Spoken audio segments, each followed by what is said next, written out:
Welcome to Agenda Edina, a program summarizing the actions taken at City Hall that affect you most. I'm your host, Dorothea Marty.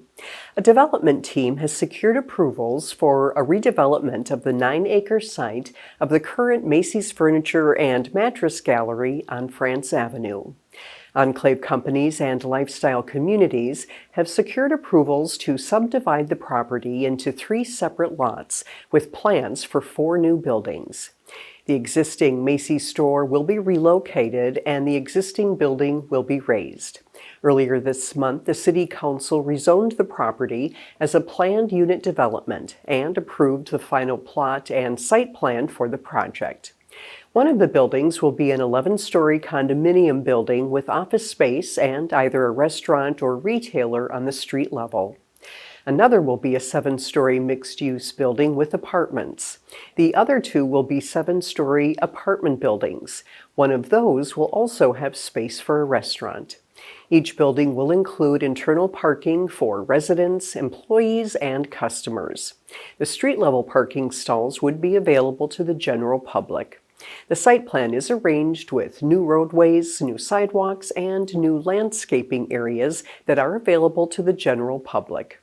The existing 9 Mile Creek bicycle trail will remain on the southern edge of the property. Good evening, Mayor, members of the City Council. If I may, I'll jump into this. Good to be with you again.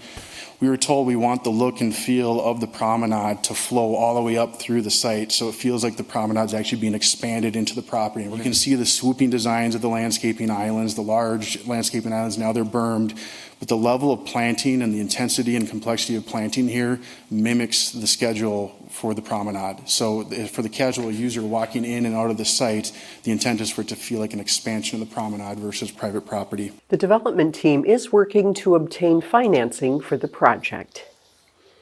The city is taking new steps to protect its rich history, focusing on preserving the iconic Country Club District and other heritage landmarks. In a move to strengthen these efforts, the City Council recently approved several key measures, including amending the city code related to the Heritage Preservation Commission. In addition, a new escrow policy for contractors working on homes in the Country Club District or other heritage landmarks was introduced. And finally, the plan of treatment for the Country Club District was updated. The ordinance provides clarity for residents and builders on when a certificate of appropriateness is needed and when it's not needed.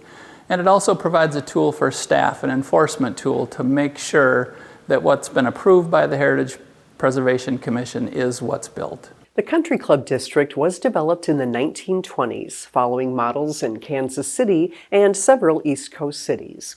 Most homes were built from 1924 to 1944.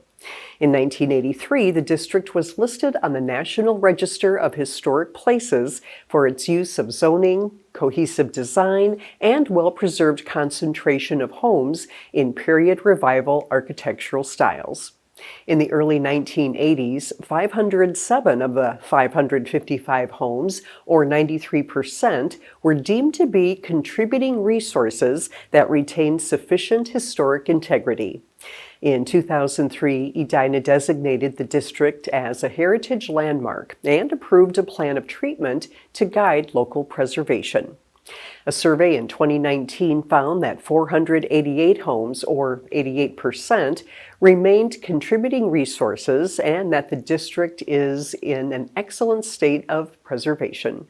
The changes to the plan of treatment seek to ensure the historic nature of the Country Club District is preserved for decades to come. Making the switch to an electric vehicle can seem like a big step. Earlier this month, the Energy and Environment Commission hosted an electric vehicle showcase, allowing people to get their questions answered by electric vehicle owners and dealers. Edina TV was there and shares how this event worked toward meeting the City of Edina's Climate Action Plan goals.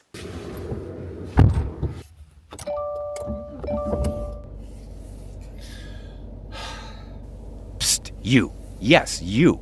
You've been thinking about getting a new car, haven't you?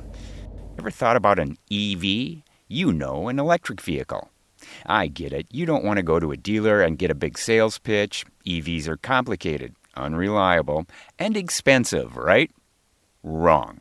We've had an EV for 2 years. My wife and I both love the EV. It's a better driving experience. It's very reliable. We've never had any issues with the battery going down to zero or even close. John gets it.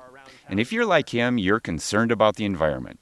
You may even know that in 2019, in Edina alone, 41.1% of greenhouse gas emissions came from transportation. That means cars, just like ours. Our climate action plan sets a goal for us to reduce our greenhouse gas emissions 45% by 2030. So we want to decarbonize our transportation sector, which can be done by taking less vehicle trips, walking, biking, but another component of that is electric vehicles. That's why on Saturday, October 5th, Edina hosted an electric vehicle event.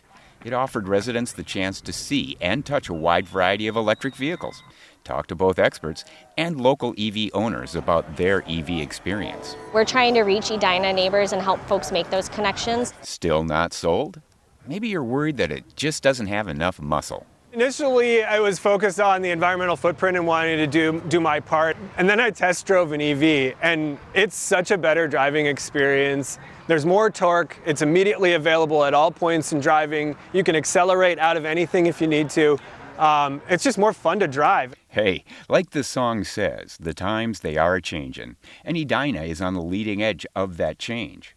Moving the gas to electric vehicle needle by only 1% prevents up to 2,750 tons of greenhouse emissions annually. Our climate action plan aims to have 25% of vehicles in Edina be fully electric by 2030. The cool thing about EVs, the technology is fantastic. They're very safe. The range is getting better, and the performance is phenomenal. I bet you're kinda bummed you missed that event, ain't you? No problem, we got you covered. For residents who have questions about electrifying at home, putting in an EV charger, purchasing an EV, we have those resources on our city website on the sustainability pages for actions that residents can take. And there's a section within there that talks about electric vehicles and EV charging. It's great. I think there's good buzz, and everybody's excited for what we're trying to do here. So I think the future is, yeah, we'll probably do this again next year. Maybe by next year, instead of being the one asking questions, It's got the dual screen. you'll be here answering them for others looking at EVs. For Edina TV, I'm Tom Cornell. Visit edinamn.gov/sustainability for more information on actions residents can take, including electrifying their homes and adding an electric vehicle charger. In an era of outright hostility to the LGBTQ+ community in many parts of the country, the Edina Human Rights and Relations Commission will host Pride in Edina, Welcome, a conversation on making Edina welcoming for LGBTQ+ residents, workers, students, and visitors. The event will be held 7 p.m. Tuesday, October 22nd, here in the council chambers of Edina City Hall.